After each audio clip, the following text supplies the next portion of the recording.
안녕하세요. 라이브인의 다니엘 린드만입니다. 안녕하세요. 송채경화입니다. 네, 다니엘 씨, 혹시 한국에서 2017년에 네. 계엄령이 선포됐을 수도 있다라는 얘기가 지금 돌고 있거든요. 탄핵 한참 전국일 때. 계엄령이요? 네, 근데 만약에 그때 당시에 계엄령이 선포됐다 실제로, 그러면 다니엘 씨는 어떻게 되는 건가요? 독일 대사관이 메일 써가지고 뭐 이런 계엄령 지금 선포됐으니 출국을 권한다 네. 라는 그런 메일이 오지 않았을까라는 생각이 듭니다. 네, 그런 메일을 받고 우리는 그렇게 다니엘 씨를 독일로 보냈어야 되는 상황이 생겼을지도 모르겠다라는 생각이 드는데요. 그래요? 그런 일은 없어야 되기 때문에 준비한 라이브인 시작하겠습니다.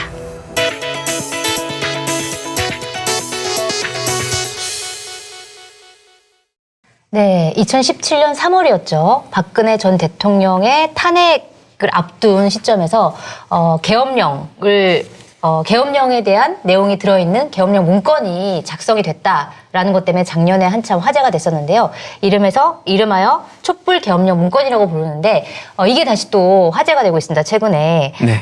사실은 이게 작년에 큰 파장이 일면서 수사단이 꾸려지고 수사를 했는데 사실은 이 문건의 작성자가 해외에 도피했다는 이유로 기소 중지가 된 상황이에요. 아하. 그래서 수사가 굉장히 흐지부지된 상황인데 이번에 국방위 국정감사장에서 이 문건의 원본이 공개가 됐습니다. 그래서 이 원본에 쓰여있는 내용이 뭐고 이게 얼마나 큰 문제인지에 대해서 이 원본을 직접 공개한 당사자죠. 군인권센터의 임태훈 소장님 나오셔서 관련 말씀 해주시겠습니다. 안녕하세요. 네, 안녕하세요. 그리고 방 안에서 이 모든 것을 이 모든 흐름들을 지켜보고 계신 김민아 시사평론가님 나오셨습니다. 저는 이 세상에서 제일 궁금한 거는 이분의 집인 것 같아요. 네, 저도 꼭 가보고 네, 싶네요. 한번 꼭 가고 싶은데.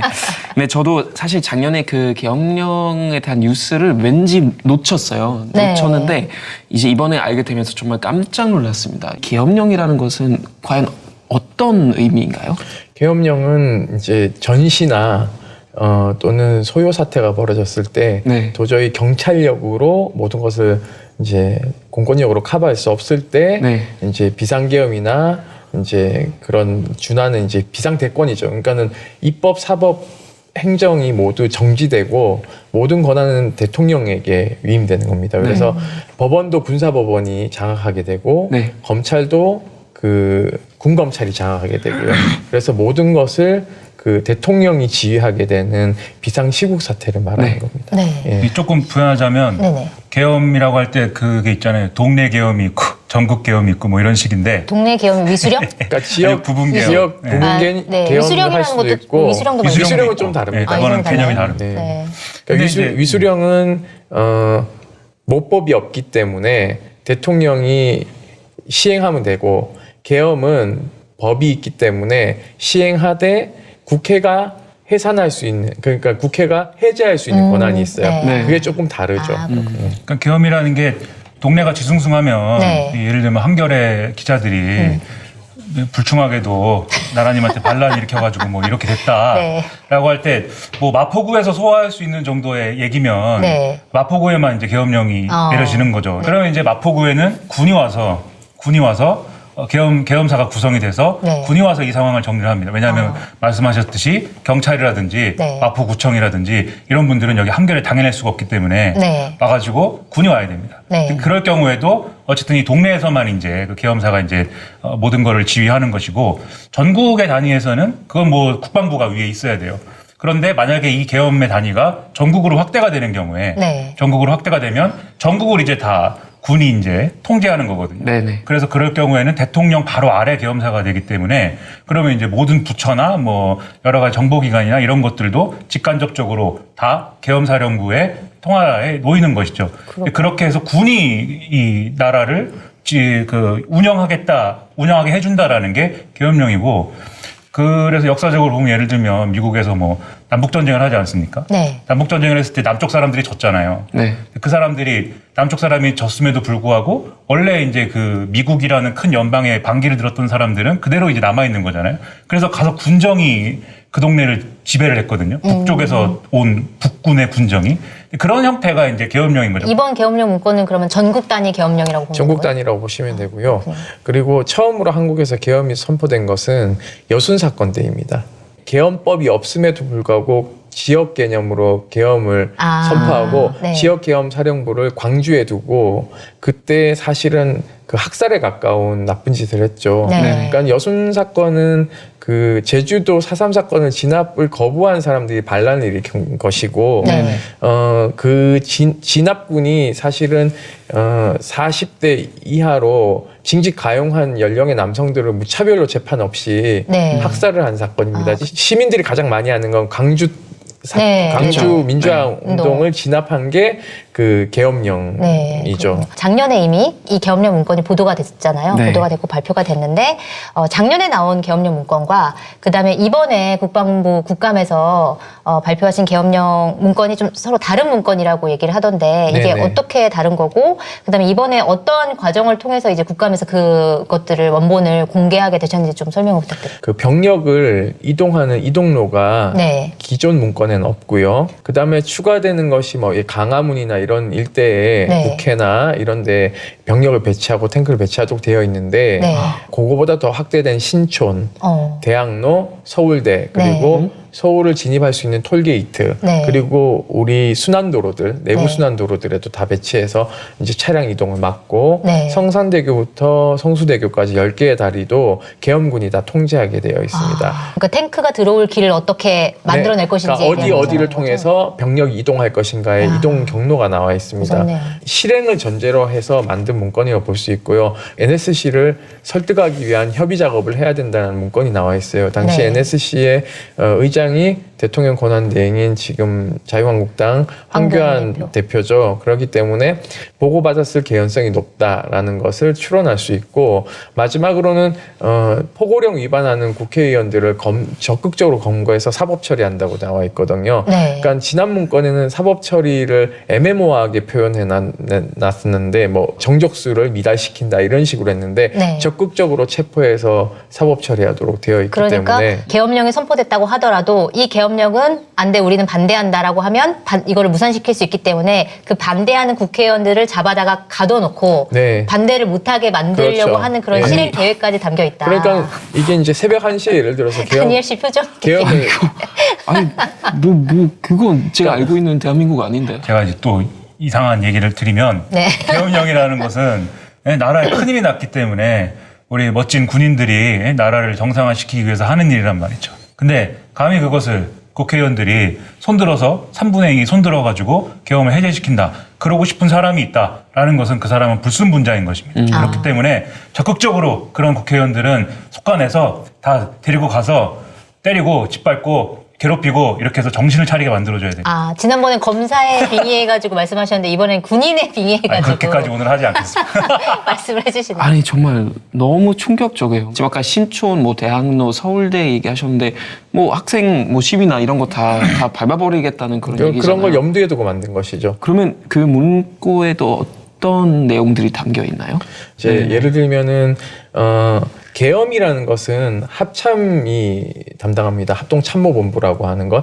군령권하고 군정권이 나눠져 있죠. 그렇기 네. 때문에 군령권을 가지고 있는 합참의장이 전시의 계엄 업무 또는 평시의 계엄 업무에 대한 사령관을 맡게 되어 있어요. 네. 그런데 합참이라는 곳은 육해공군 해병대가 다 모여 있는 곳이죠. 그러니까 해군이나 공군이나 해병대는 쿠데타에 가담한 적이 없기 때문에 육사를 중심으로 한 육군이 계엄을 사실상 반란을 모의한 거죠. 네. 그렇기 때문에 평시니까 네. 계엄 사령관을 바꾸도록 지시합니다. 육군 참모총장으로. 누가요?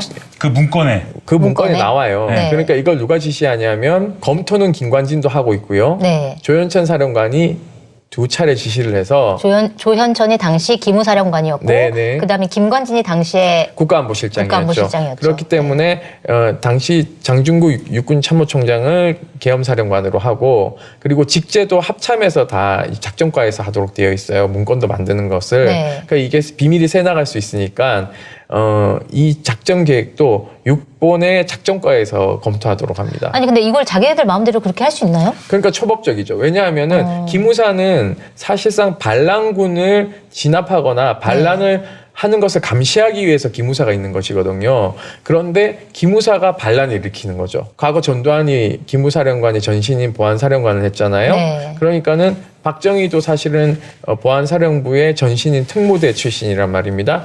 기무사나 보안사령부가 쿠데타를 예방한 업무가 아니라 본인들이 쿠데타를 일으켜서 아, 나라를 역사적으로 보면. 그 권력을 찬탈했기 때문에 네. 사실은 굉장히 아이러니하게도 넌센스인 거죠. 보안 문서를 원래 작성하려면 보고서를 통해서 그 기한을 해야 됩니다. 네. 그래서 결제 맡아서 허락이 떨어지면 그때부터 보안 번호가 부여되고 그것이 기무사 인트라넷이나 또는 국방부 인트라넷으로 보안 문서를 생성하게 되어 있는데 네. 이것은 오늘부터 비밀로 수기로 작성해라.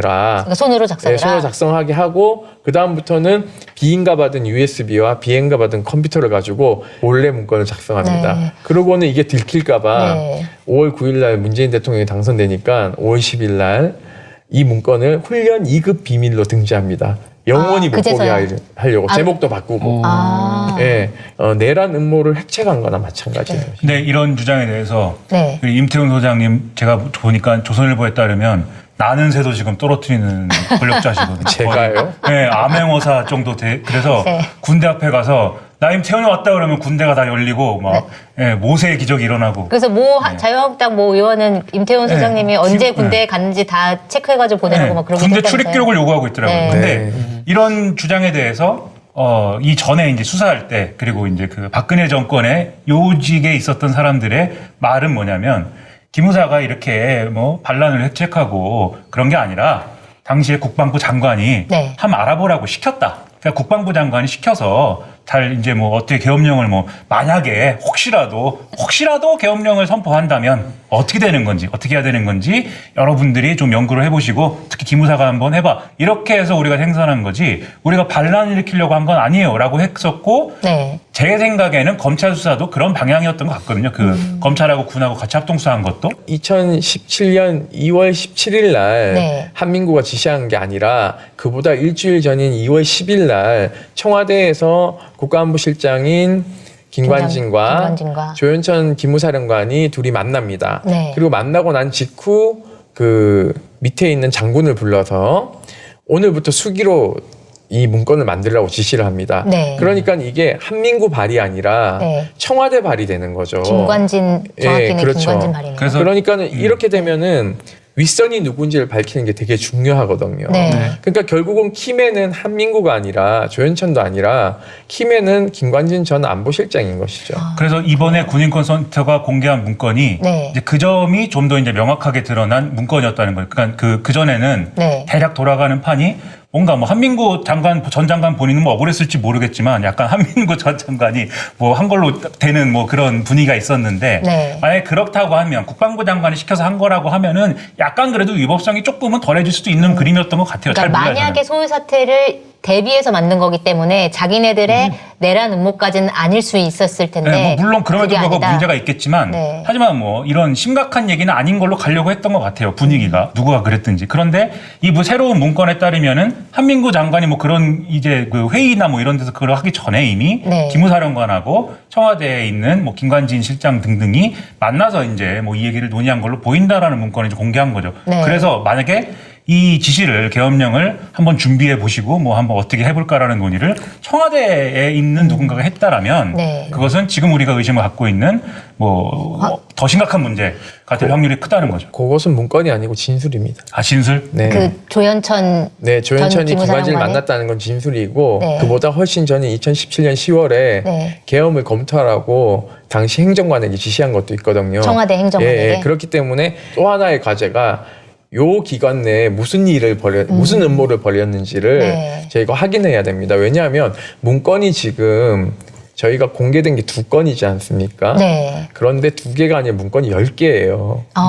왜 이렇게 많아요? 10개인데 이게 지금 날짜별로 보면은 생성되는 게 2017년 2월 21일 날 작성된 문건이 2가지가 동시에 작성이 됩니다. 네. 그 중에 하나를 저희가 최근에 공개한 것이고요. 네. 24일, 27일, 28일 날 문건이 또 각각 하나씩 생성이 됩니다. 그리고 3월 2일 날 문건이 동시에 3개가 작성이 돼요. 네. 그리고 3월 6일 날 문건이 하나 또 작성이 되는데 이게 10건 정도가 되는데 마지막에 그러니까 처음에 공개됐던 문건이요.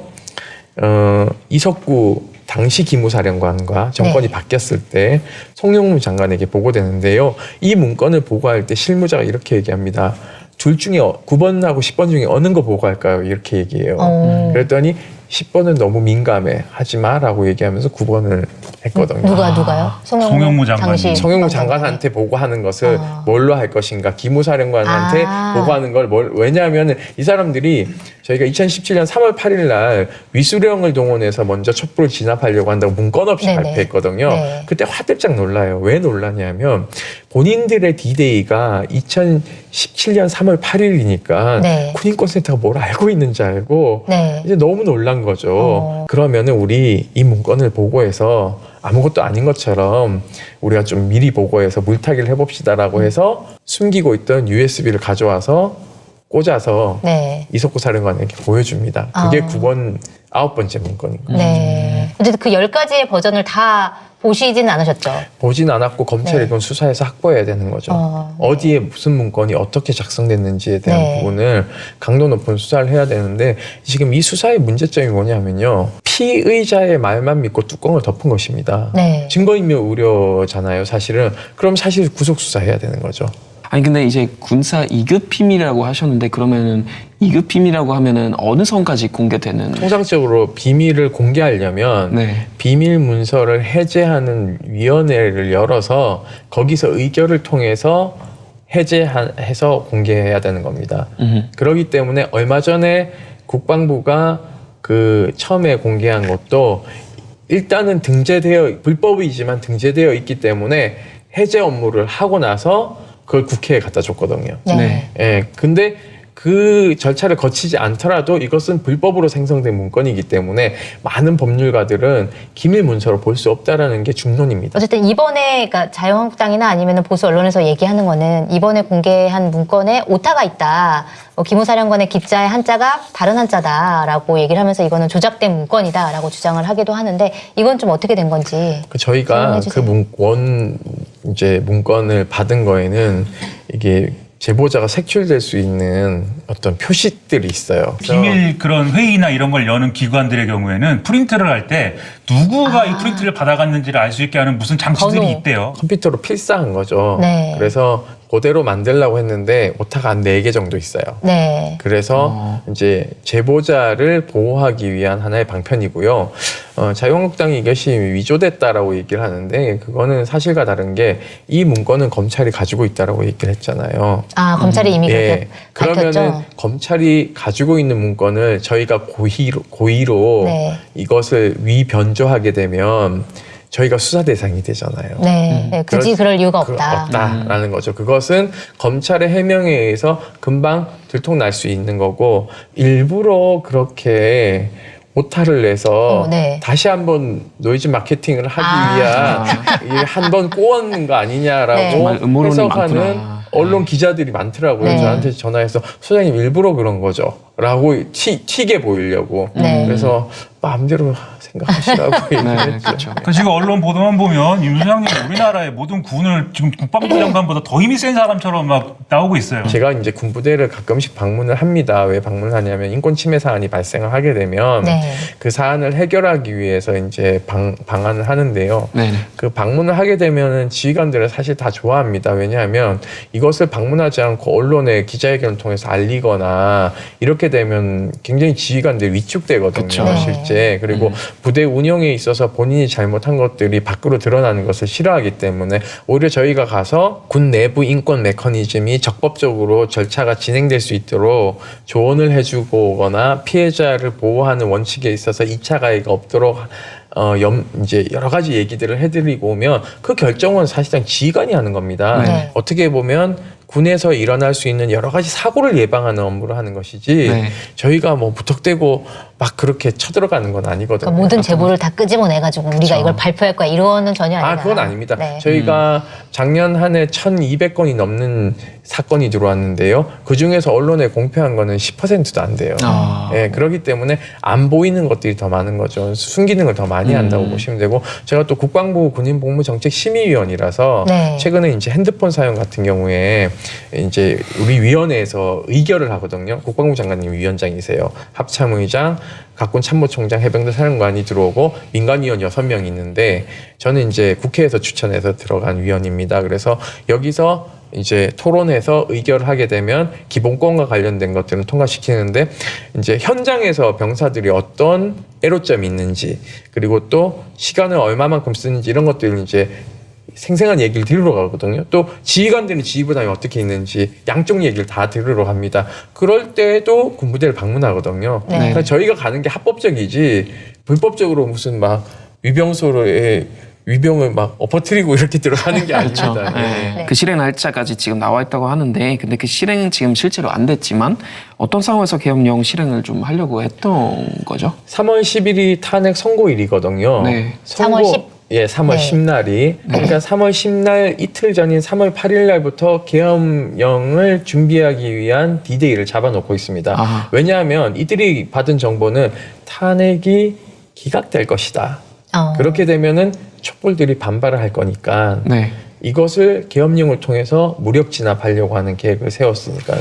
아, 그러면 실제로 그럼 어떤 상황들이 벌어졌을까요? 처음에 이제 가장 합법적으로 할 수 있는 게 목법이 없는 위수령 동원이죠.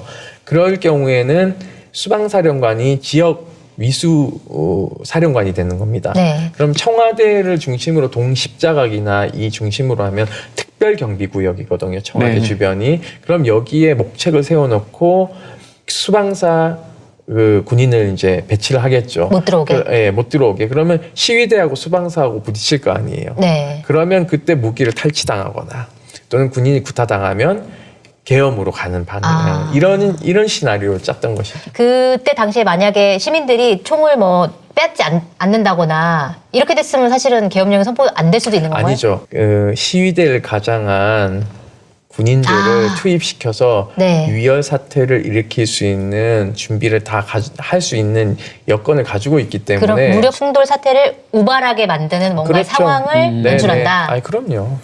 이건 사실 우리 분의 신뢰와 이런 어떤 그런 거를 이제 해할 수 있는 발언이기 때문에 네. 우리가 마음을 졸이지만 사실 과거에 광주민주화 항쟁 때 네. 그때도 비슷한 얘기가 나와서 한겨레가 보도를 했습니다. 맞아요.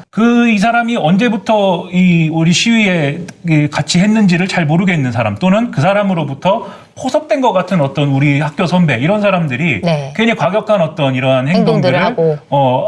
하자고 하고 네. 하도록 하고 그러고 나서 마지막에는 잡혀가게 했다 나를 뭐 이런 네. 증언을 이제 와서는 이제 그런 증언들이 나오고 있는 거잖아요. 어쨌든 이 지점에서 우리가 이제 황교안 자유한국당 대표 얘기를 안 할 수가 없을 것 같은데 당시에 이제 대통령 권한 대행이었죠. 황교안 지금 대표가. 이게 어쨌든 이 계엄령 문건에 황교안 당시 권한 대행이 연루돼 있다라고 말씀하시면서 지금 고발당한 상태잖아요. 근데 뭐 황교안 대표는 자기는 계엄령에 개짜도 본 적이 없다라고 주장하고 있는데 이건 좀 어떻게 연결된다고 보시는 건지.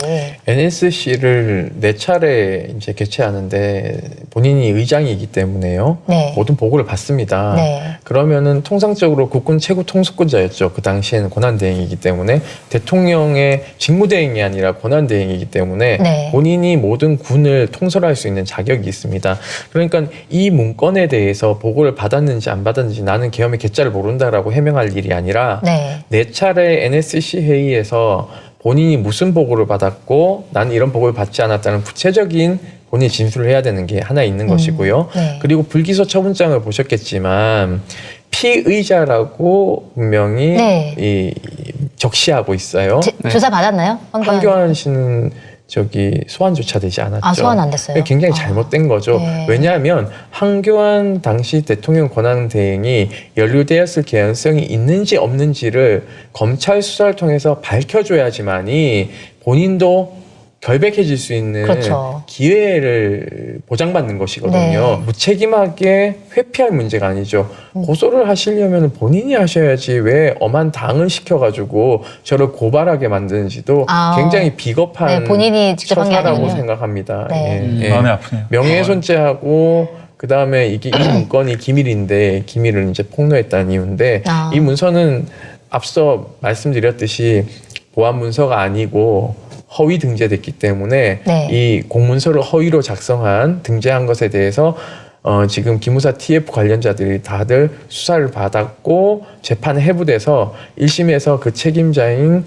한 사람이 3년의 구형을 받았어요. 이제 선고 앞두고 있거든요. 네네. 그러니까 국민들한테 가짜 뉴스를 그만 좀 흘리셨으면 좋겠어요. 아, 그렇군요. 예. 굉장히 큰 그 논란거리 중에 하나가 윤석열 검찰총장이에요. 네. 그래서 보면은 계엄령 문건에 대해서 이제 불기소 이유 통지서라는 게 있잖아요. 네, 아까 네. 이제 계속 우리가 설명을 한 왜 불기소냐 이 사람들이 이런 거에 대한 통지서가 있는데 이 통지서에 당시 서울지검장이었던 윤석열 검찰총장의 직인이 찍혀 있다. 네. 그래서 이 직인이 찍혀 있는 것은 윤석열 총장도 당시에 서울지검장으로서 이 불기소라는 사안에 대해서 알고 있었고, 네. 근데 이게 만약에 문제가 있다라고 하면 이거에 대해서 이제 문제를 삼거나 이렇게 할 수 있었을 텐데 이거를 불기소하는데 아무런 뭐 문제의식을 못 느끼고 직인을 찍었다라는 점에서 아마 문제 제기를 하신 것 같은데 네. 또 검찰 해명은 다른 것 같아요. 검찰 해명은 이거는 뭐 당시 서울지검장이 전혀 알 수 있는 일이 아니라 그 직인이 찍힌 거는 자동으로 다 직인이 찍힌 거라서 당시 윤석열 뭐 서울지검장은 이거를 뭐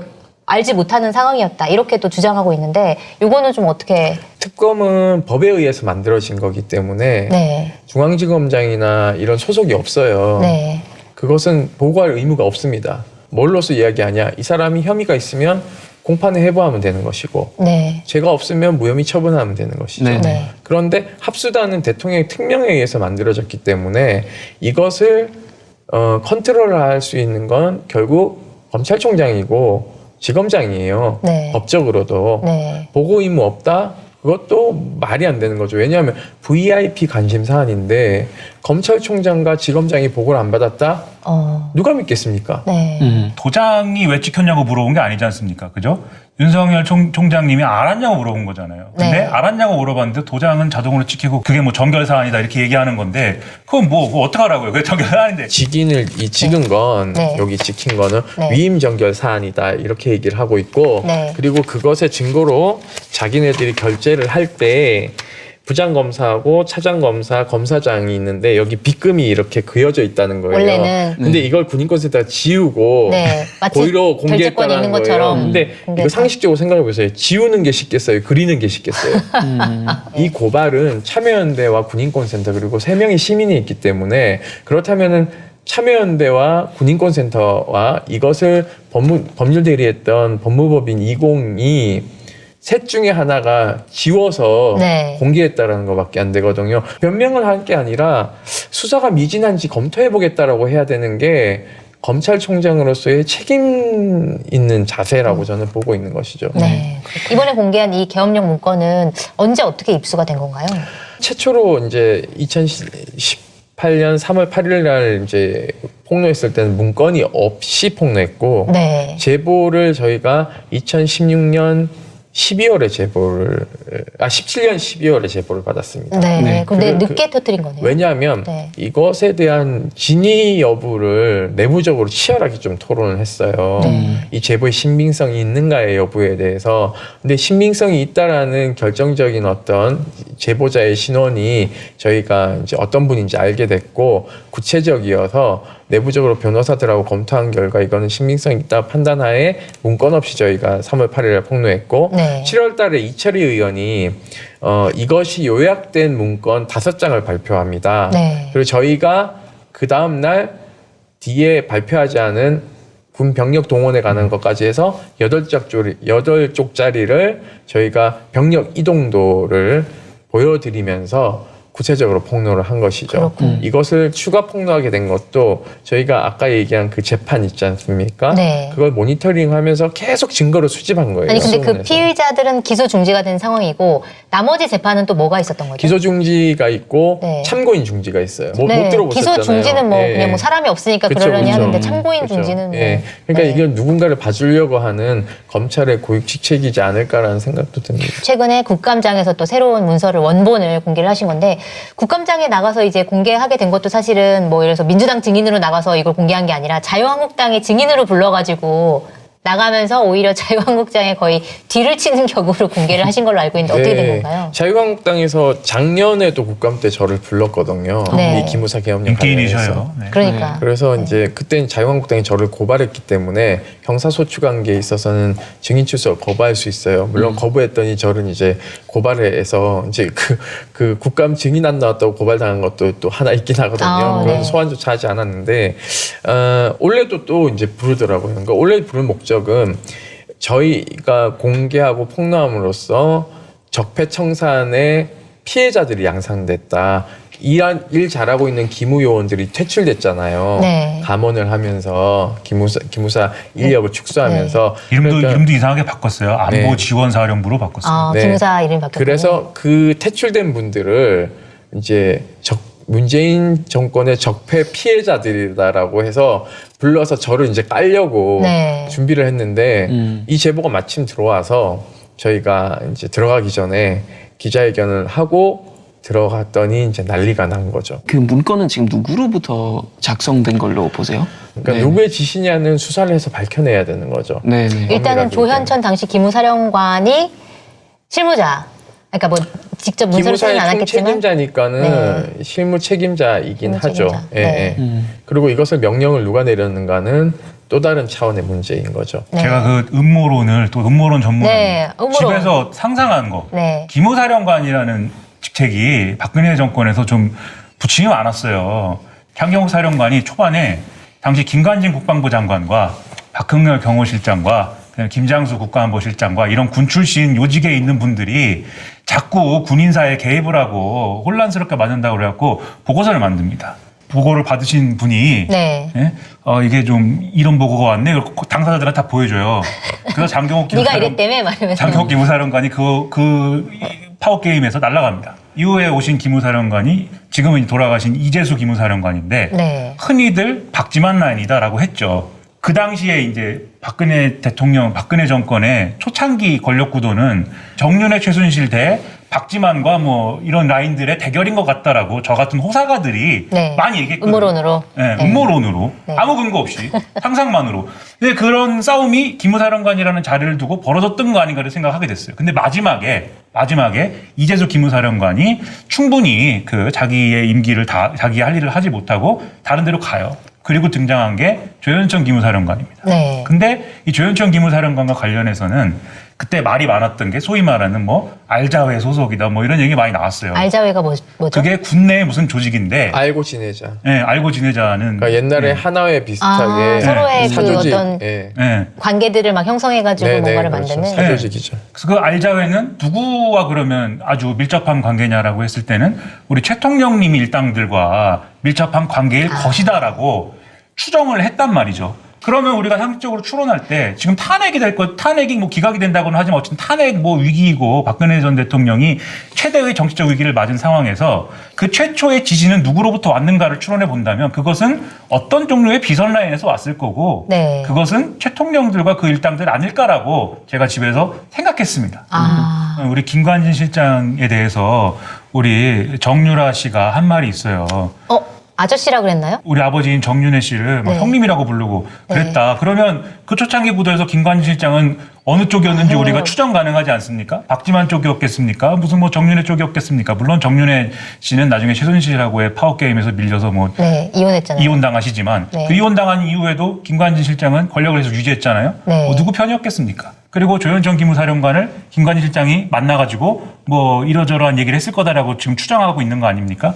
뭐 그게 그 맥락이 뭐였겠습니까? 라고 저는 생각을 하면 우리 최통령님과 우리 친구들이 배경에 있을 가능성이 크다. 이 생각밖에 안 든다는 거죠. 네, 그렇군요. 근데 중요한 것은 이러한 사조직을 운영할 수 있는 여건들은 특히 군에 많이 형성되어 있습니다. 특히 육군에요. 요즘은 좀 깨졌죠. 뭐 비육사 출신들이 합참의장도 하고 또 비육사 출신들이 사성장군을 달고 있기 때문에 조금 완화되긴 했으나 그럼에도 불구하고 육사들의 카르텔은 여전히 공고하거든요. 왜냐하면은 육사 출신 대통령이 3명이나 있어요. 박정희, 네. 전두환, 노태우. 그러네요. 이들은 다 반란에 가담했던 사람들이죠. 그리고 이 서울에 주둔하게 되는 이 탱크 부대들의 사단장들은 모두 육사 출신입니다. 왜냐하면 탱크 부대들이 화력이 세기 때문에 서울을 중심으로 해서 서부 전선을 방어하는 되게 전략적으로 중요한 부대입니다. 그렇기 때문에 이들의 작계는 사실상 북진이지 남으로 내려오는 건 없어요. 그러나 쿠데타를 일으키기 위해서 이제 총뿌리를 거꾸로 들이대는 그러네요. 거죠. 원래 북을 향해서 들이댔어야 되는데 사실 시민들을 향해서 들이대는 거를 계획했다. 사실은 이게 내란 음모죄이기도 하지만은요. 국가보안법 위반이기도 합니다.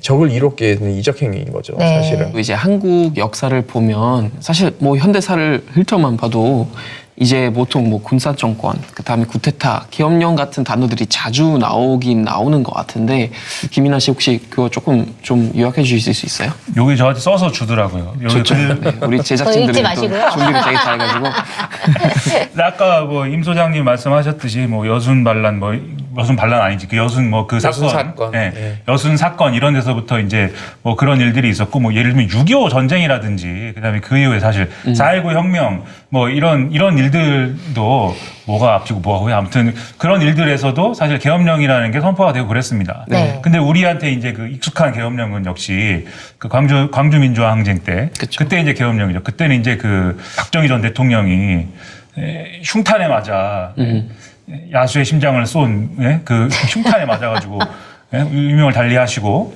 그것에 대해서 이제 그 조사를 하겠다며 우리 전두환 보안사령관 등이 계엄령 내리게 했죠. 네. 당시에 최규화 뭡니까? 뭐야 대통령 권한대행입니까? 대통령이신 분한테 그랬는데 그때는 이제 사실 제주도를 제외한 지역 계엄이었죠.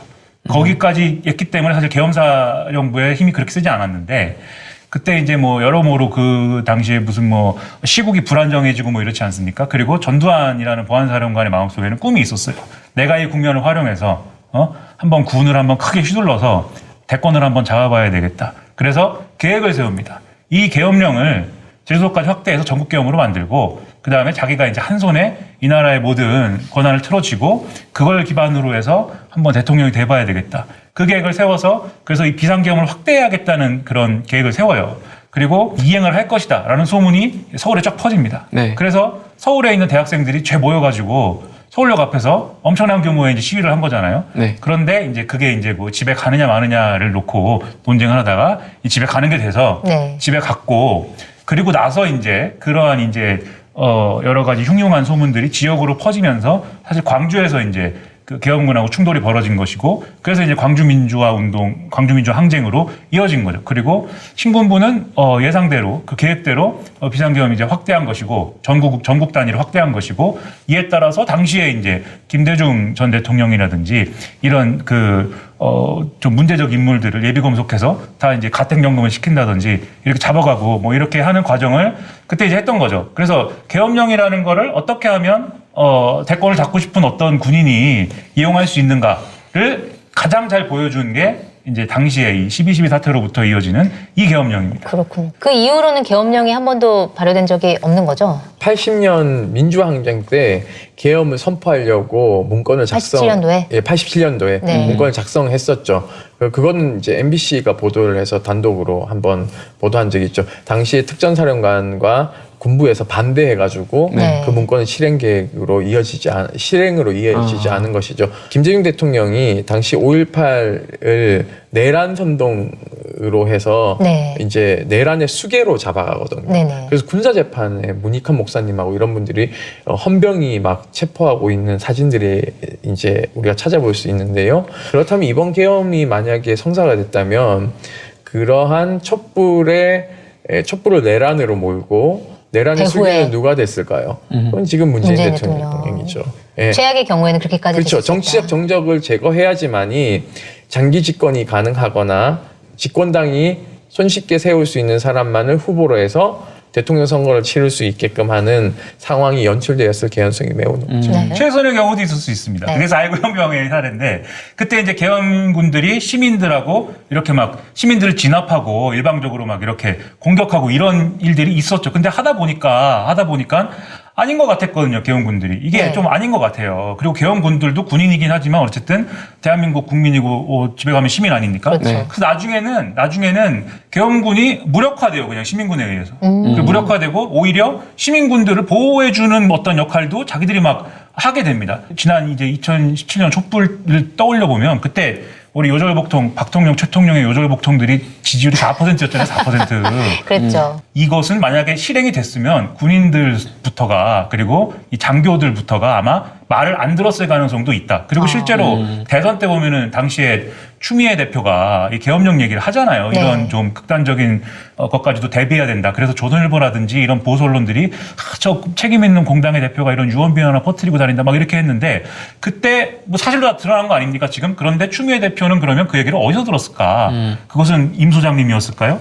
제가 볼 때는 군 일각에서 네. 뭔가 정보가 오지 않았을까라고 네. 집에서 제가 상상을 했습니다. 지금 어떤 시대예요? 솔직히 만약에 진짜 실행됐으면 이 국제적으로 난리 났을 거예요. 그럼요. 그게 근데 여기 시행령 보면은 이게요. 언론도 막 보도 언론 검열하고 막 통제하는 이런 게 나와 방안이 있더라고요. 있어요. SNS도 통제하는 방안이 있는 게 각 네. 기지국들을 계엄군이 점거하게 되면 네. 사실상 우리가 이제 지금 핸드폰을 사용하고 SNS를 사용하지만 이게 이제 인터넷 기반이지 않습니까? 그쵸. 통신체계 기반이기 때문에 주요 시설들에 대한 안테나를 다 셧다운 시키면 통신이 먹통이 돼요. 그리고 그 계엄 포고령을 위반하는 언론사는 1차, 2차 경고, 3차 경고 때는 형사처벌입니다. 즉 체포하겠다는 얘기예요. 판결은 끝나는 거죠. 그리고 보수 언론과 진보 언론을 구분해 놓고 진보 언론 매체를 보수 언론 중심으로 계엄령에 대해서 긍정적으로 보도하게 만들고 이제 여기 진보 언론은 몇 차례 어기면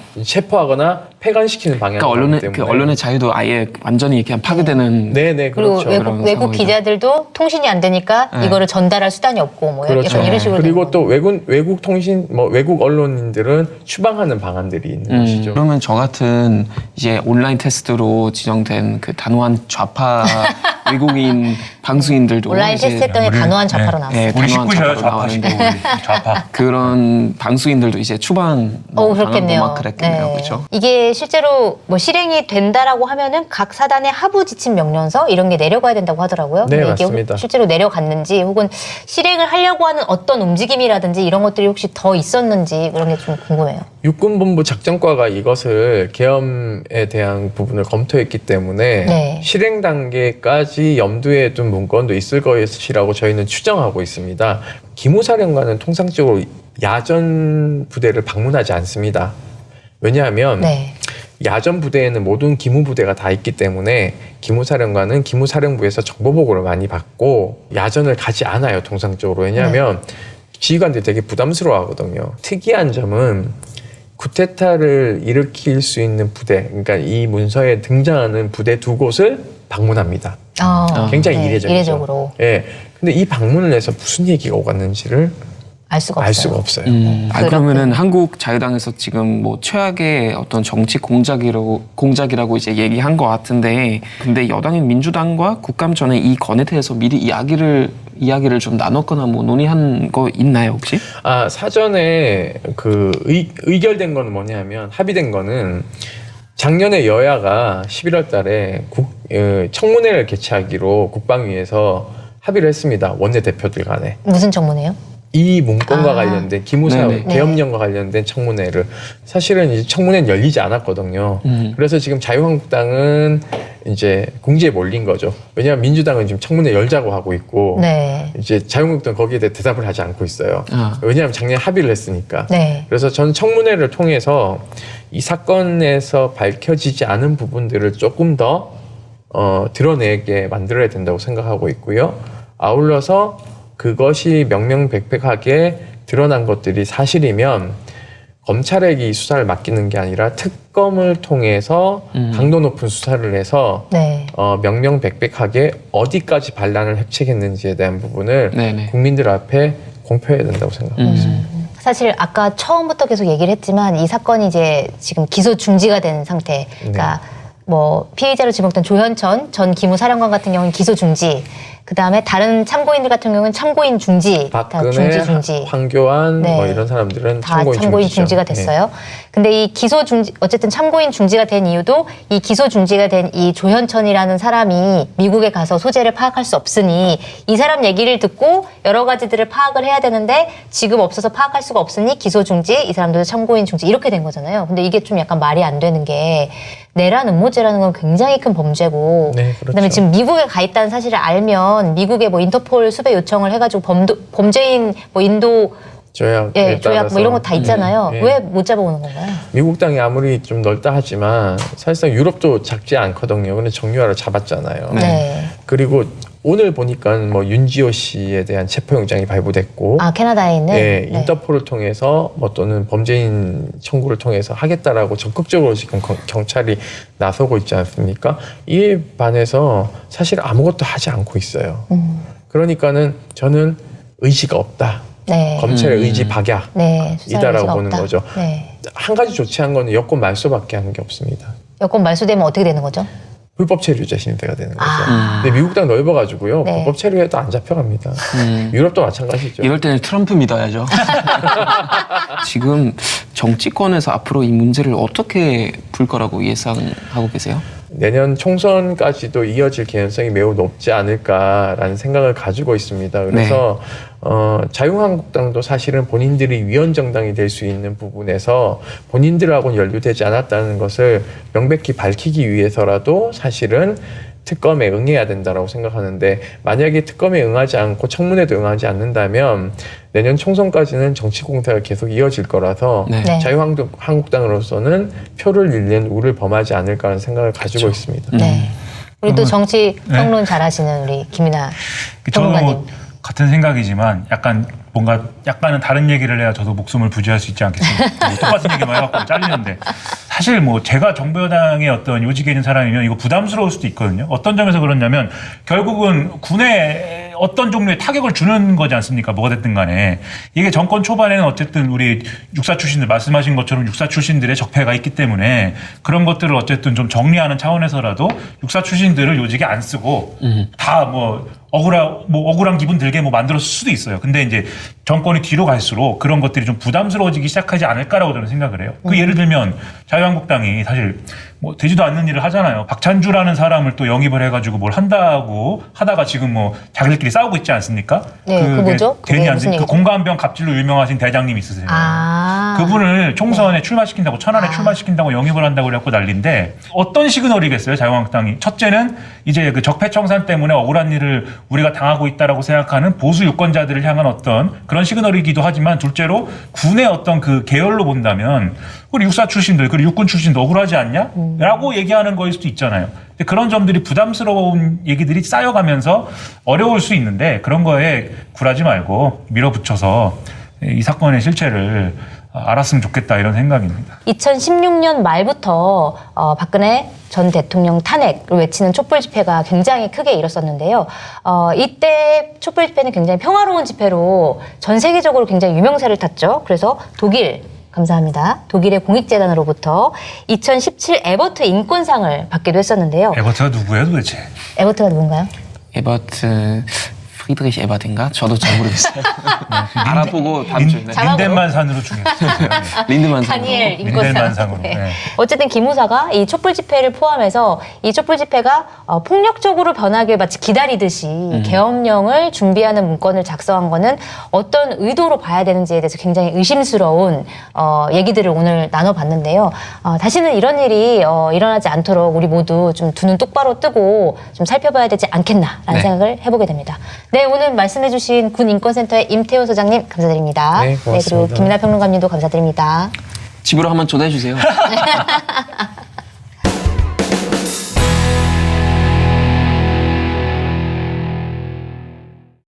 늙었다 일한다 다친다 가난하다. 이번 주 한겨레 20일 표지 이야기 노인 산재 계획을 4단어로 정리하면 이렇습니다.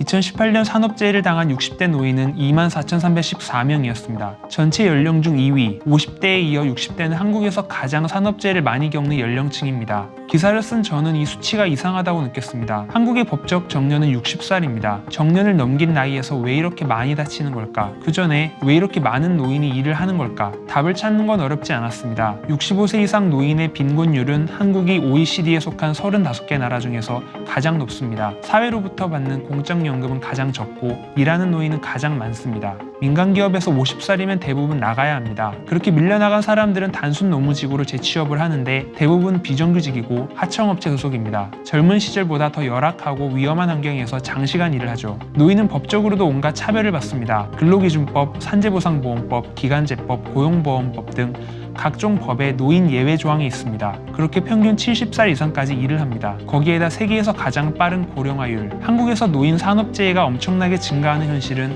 어찌 보면 당연한 결과입니다. 그리고 이제 시작이고요. 한국 전쟁 뒤 태어난 베이비붐 세대가 2020년부터 65세 이상 노인 세대로 편입됩니다. 노인은 산재를 당해도 젊은 사람보다 산재로 인정받기 힘듭니다. 워낙 비정규직이 많을 뿐만 아니라 노인은 원래 아픈 거 아니야? 라는 인식 때문에 아예 산재 신청 자체를 못하게 됩니다. 어렵게 산재 신청을 해도 젊은 사람에 맞춰진 기준 때문에 산재 인정을 받기 힘듭니다. 노인한테는 어깨를 다치게 할 만큼 무거운 물건이 청년한테는 무거운 물건이 아닐 수 있거든요. 노인은 한 번 다치면 회복하는 시간도 오래 걸립니다. 그래서 일을 못해 가난하게 되고 먹고 살 게 없으니까 조금이라도 나으면 다시 나가서 일을 하고 그래서 또 다칩니다. 노인 산재에는 일정한 패턴이 있습니다. 현재 한국의 노인은 과도기입니다. 이분들은 부모가 돌아가시기 전까지 직접 부양을 했지만 정작 자신은 자녀로부터 부양을 받지 못합니다. 그렇지만 쌓아놓은 자산도 부족하고 나라에서 주는 연금도 충분하지 않아 한국에서 가장 빈곤한 세대이기도 합니다. 노인 문제는 노인만의 문제는 아닙니다. 노인 빈곤은 저출산과도 관련이 있습니다. 지금 젊은 세대가 노인들의 빈곤한 삶을 보면서 아이를 낳고 싶을까요? 본인 노후를 준비하기도 버거운데요. 이번 주 한겨레 20일에선 산업재해를 당한 노인들의 이야기를 모았습니다. 그리고 거의 재앙에 가까운 이 문제를 어떻게 해결해야 할지 여러 전문가의 의견을 들었고요. 노인 문제가 남의 문제가 아니겠다 싶은 분들께 꼭 한번 보시기를 추천합니다. 지금까지 한겨레 20일 변지민이었습니다.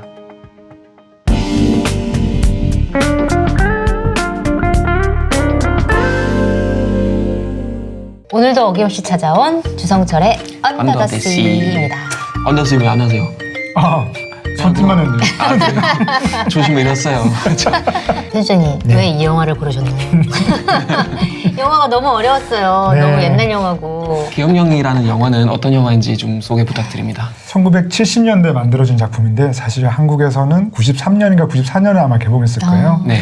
그러니까 이 작품은 단지 제목만으로 국내에서 개봉을 할 수가 없었죠. 계엄령이라는 그렇죠. 제목 때문에. 네. 근데 94년 들어서 이렇게 한국의 정부대가 민주정권이 들어서고 하면서 드디어 이 작품이 뒤늦게 20여 년 만에 개봉을 하게 된 건데요. 그 영화의 배경은 바로 남미 우루과이의 몬테비데오인데요. 미국 정부는 비밀 경찰 요원 필립 마이클 산토레를 평범한 시민으로 가장해서 파견시키죠.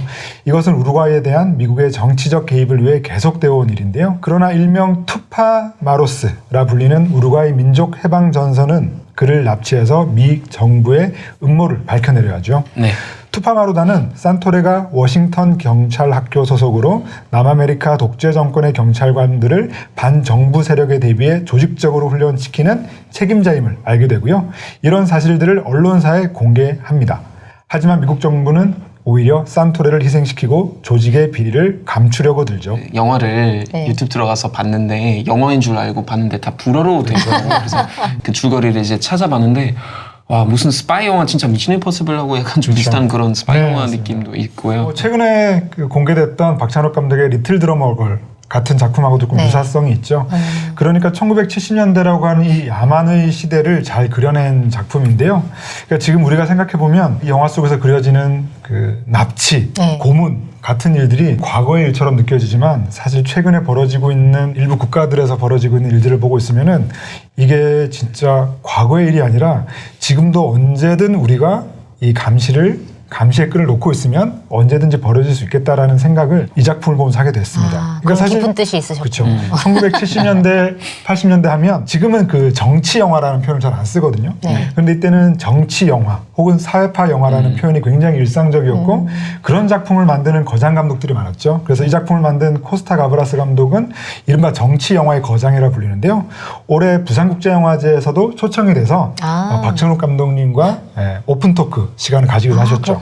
독일 사람들이 그런 영화 되게 좋아해요. 폴리트 스릴러라고 우리가 그렇죠. 보통 이제 많이 표현해요. 그러니까 독일도 이제 어떤 분단 역사를 가지고 있어서 타인의 삶이나 이런 영화들을 보면 그렇죠. 약간 거의 비슷한 그런 종류의 영화인 것 같은데 미국의 국제개발기구 AID는 표면상 개발도상국의 경제 지원을 하는 것으로 돼 있는데 해당 국가의 민주화 운동 그리고 좌익 활동을 하는 대학생, 교수 그리고 정치인들의 통제를 하기 위한 활동을 하게 되는 거죠. 이것은 미국과 남미 사이에 존재해야 유지해온 오랜 힘의 관계를 잘 보여주는 사례라고 할 수가 있겠는데요. 네.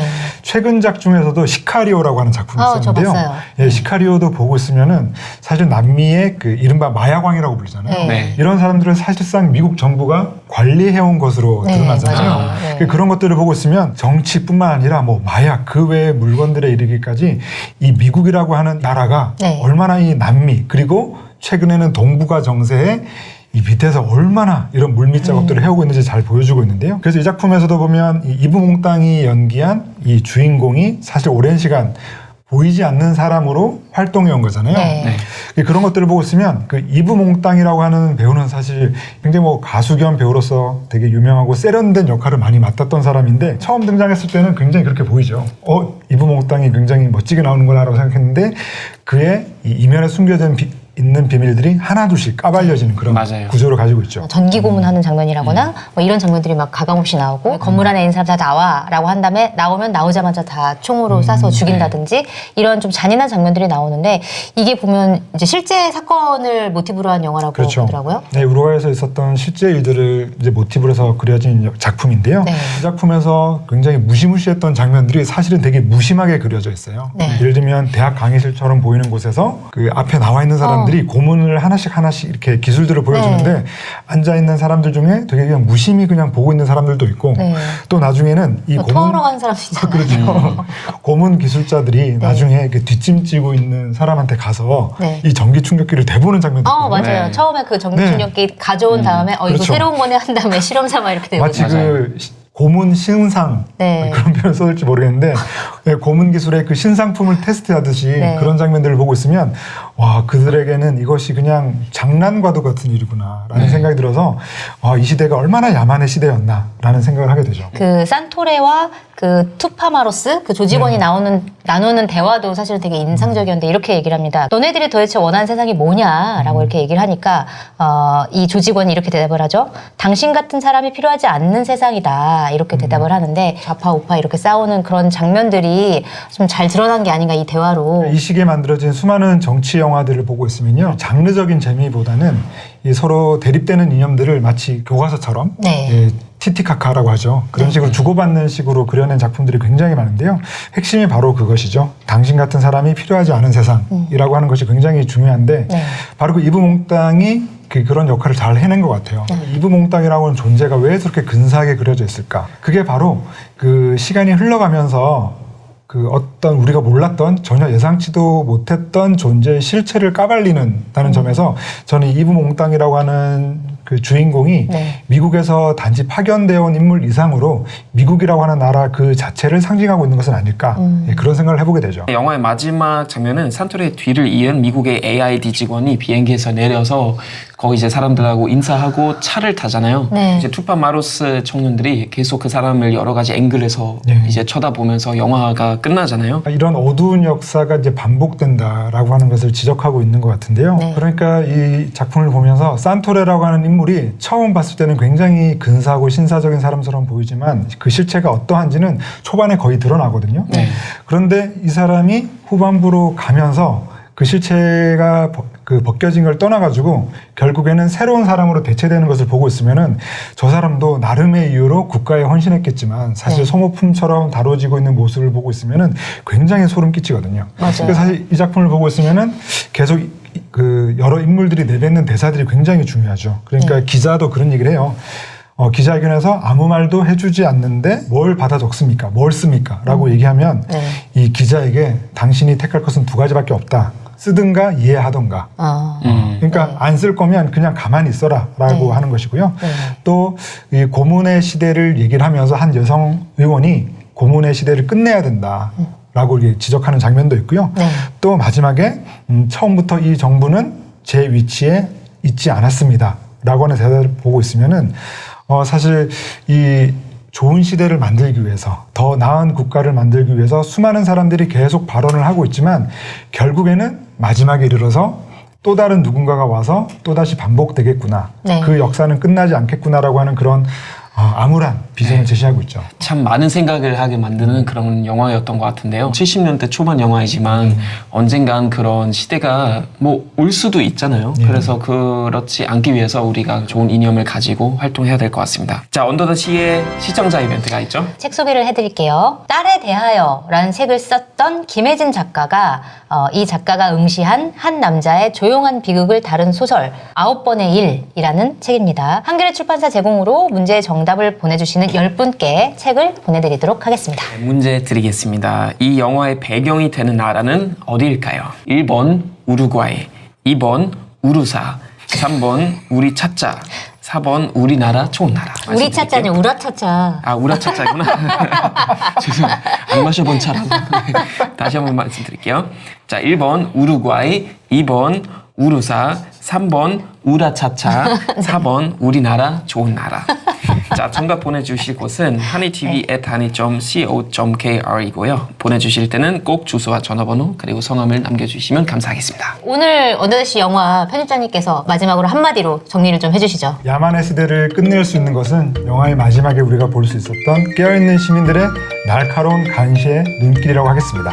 늘 기다려지는 주성철의 언더더시. 다음번에도 찾아뵙겠습니다. 네, 라이브인 벌써 마칠 시간입니다. 오늘은 어떻게 보셨는지 궁금한데요. 댓글창에 댓글도 많이 남겨주시고 의견으로 참여해주시면 시청자와 함께하는 더 풍성한 라이브인이 되겠죠? 네, 그렇습니다. 라이브인에서는 동시대를 살아가는 우리들과 더 많이 만나길 소망합니다. 매주 금요일 밤 9시에 만나는 라이브인 유튜브 구독과 좋아요 버튼도 꼭꼭 눌러주시고요. 네, 그리고 시청자분들과 직접 만나게 될 라이브인 공개 방송, 한겨레 교육과 라이브인 콜라보 공개 녹화 퇴근길 콘서트를 돌아오는 11월 27일 수요일 저녁 7시 30분 홍대 레드빅 스페이스에서 1인 라이프라는 주제를 가지고 이야기를 나누게 될 텐데요. 게스트는 무려 접니다. 네. 혼자 사는 독일 독신남의 실체를 다 밝혀줄 테니 여러분 기대 많이 해주셔도 네, 좋을 것 같습니다. 너무 기대되는데요. 참가 신청은 한겨레 교육 홈페이지에서 하실 수 있고요. 네. 맥주도 나눠준대요. 아, 좋죠. 네, 그래서 하루 일 열심히 했으니까 이 수고한 나를 위해서 맥주 한 캔과 다니엘 씨의 이야기 듣는 선물 정말 좋을 것 같습니다. 독일 남자와 독일 맥주를 마실 수 있는 되게 좋은 네. 기회가 될 것 같은데요. 그리고 다시 돌아온 한겨레 다큐멘터리 프로젝트 onevoice.kr 우리 이웃의 소중한 이야기를 사운드와 사진으로 엮어 전달하고 있는데요. 이번엔 어떤 이야기인가요? 네, 기초생활수급자로 부족하게 살아가고 있지만 마음만은 넉넉한 분입니다. 봉사활동을 하면서 살아가시는 89살의 고선행 할머니의 이야기입니다. 네. 라이브에서는 동시대를 살아가는 우리들과 더 많이 만나길 소망합니다. 오늘은 전달 사항이 많은데요. 또 있군요. 네, 또 네. 있어요. 다음 주 라이브는 한 주 쉬게 됩니다. 그 다음 주에 더 나은 모습으로 대한민국의 다양한 모습을 담아서 무게를 덜고 깊이를 더해서 여러분을 찾아뵙겠습니다. 시청해 주셔서 감사합니다.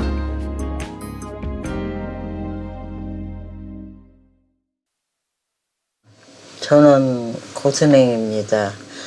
나이는 31년생이고 그냥 노인네가 혼자 그냥 살고 있습니다. 나라의 덕분에 그냥 수급자로 그냥 지내고 있습니다. 네. 힘들어도 뭐 그냥 나라에서 수급자인지 그냥 돈 나오는 걸로 이게 방세도 사글세 내고 살거든. 그냥 하루하루 지내는 거예요. 애들도 그냥 옛날이라 놔서 그냥 8살 먹어서 죽고 5살 먹고 남매 그냥 잃고서 그냥 아저씨도 일찍 돌아가시고 혼자 한 45년 혼자 살았나. 돈 같은 건 그냥 내 형편대로 그냥 나라에서 도와주는 것만 해도 감사한데 그걸 얘기하면 소용돌이겠어요. 그냥 내가 견디는 수밖에 없지. 내가 돈 없는 타지고 팔자 그렇게 타고났는데 누구 원망할 필요도 없고 난 그럴 거부터 사는 거예요. 예. 그냥 지내는 거예요. 누구 원망도 않고.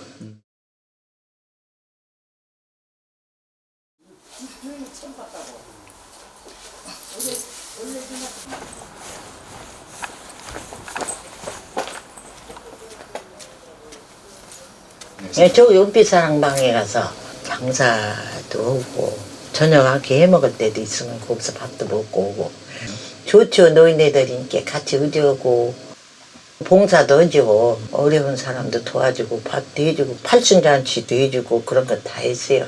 연극도 우리들 연습도 하고 그래요. 지금 연극을 몇 년을 했어요. 거기 이제 콘서트 가갖고 노래도 하고 그런 거 하려고 지금 연습하는 도중이에요. 2달만 있으면 90대는데 다 된 거 아니야. 이게 나도 이것도 나이 먹어갖고 그런 거 하니까 힘은 들어도 하니까는 기분은 좋죠. 혼자 있으면 고개 쭉 빼고 앉았고 심심한데 열에 와서 얘기도 하고 저런 거 있으면 서로 누가 사오면 먹기도 하고 그냥 서로서로 하니까 여러 사람 얘기도 들으니까 좀 기분이 좋지 뭐. 젊은 사람 뭐 그래요. 우리는 나이가 이렇게 90이 되고 보니까 젊은 사람은 몰라 아무것도. 남들도 도와주고 돈만 있으면 하는데 우리네는 벌써 일찌감치 온초돼가지고 하나도 그걸 못 한 것 같아요. 그렇게 즐겁게 지내라 그런 얘기는 내가 해주는 거예요. 아무